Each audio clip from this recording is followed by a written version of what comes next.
India गठबंधन में सब कुछ ठीक नहीं चल रहा है। पिछले दिनों बिहार के मुख्यमंत्री और जदयू प्रमुख नीतीश कुमार ने इंडिया गठबंधन से नाता तोड़ लिया था।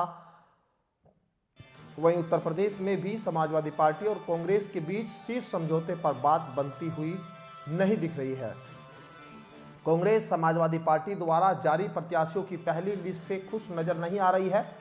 सपा की तरफ से प्रत्याशियों की जारी लिस्ट को कांग्रेस नेता इंडिया गठबंधन का ना होने की बात कहते दिखे हैं।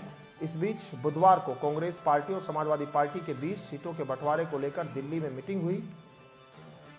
कांग्रेस नेता मुकुल वासनिक के घर पर समाजवादी पार्टी के टीम के लोगों ने ये मीटिंग उनके साथ हुई है। जानकारी के मुताबिक इस बैठक में कांग्रेस पार्टी ने यूपी में अपने कई बड़े नेताओं के लिए सपा से सीट मांगी है।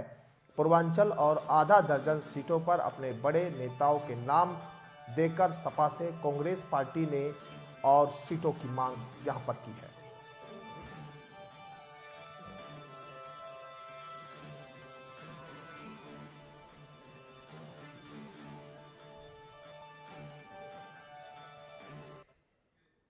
और ज्ञानवापी केस के फैसले पर ओवैसी का बयान सामने आया है। कोर्ट ने यह फैसला जो किया है उसको गलत बता रहे हैं ओवैसी। वाराणसी की जिला कोर्ट ने ज्ञानवापी के व्यास तहखाने में हिंदू पक्ष को पूजा करने का अधिकार दे दिया है। इसे हिंदू पक्ष के लिए बड़ी जीत माना जा रहा है, लेकिन यहां ओवैसी इसको फैसले को गलत बता रहे। सुनिए।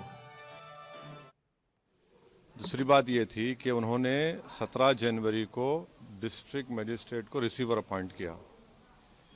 तीसरी बात यह है कि आज जिन्होंने जो फैसला लिया है वो तो पूरे केस को डिसाइड कर दिया उन्होंने।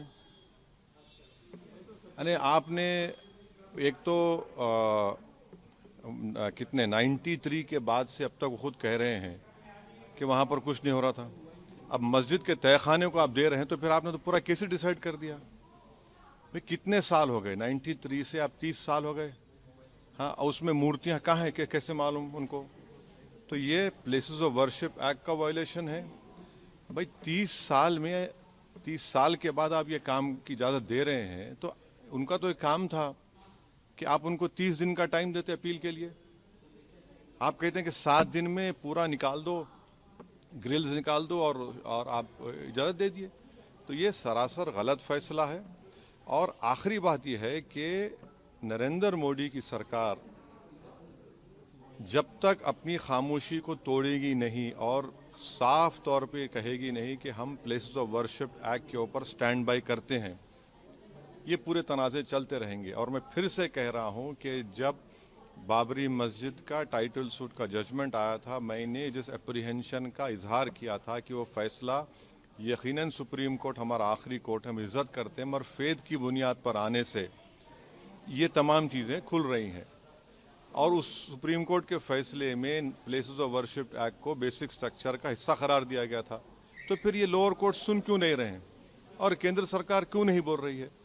अब देखना यह है कि अब इंतज़ामिया कमेटी शायद इलाहाबाद हाई कोर्ट में अब इस जजमेंट गलत फैसले पर अपील करेगी। अब नहीं मालूम क्या फैसला आएगा। मगर 17 जनवरी को एक बात कहते हैं, फिर रिसीवर को बोलते हैं ये कर दो आप। आखिरी दिन आपका, खैर उनका इख्तियार है, उसको कोई रोक नहीं सकता। मैं आपके व्यूअर्स के समझने के लिए कह रहा हूँ। और प्लेसेस ऑफ वर्शिप एक्ट का मतलब क्या है? 30 साल से कुछ नहीं हो रहा है, आप उनको 30 दिन नहीं देते। जज साहब का आखिरी दिन था, रिटायरमेंट था। और बिजनौर में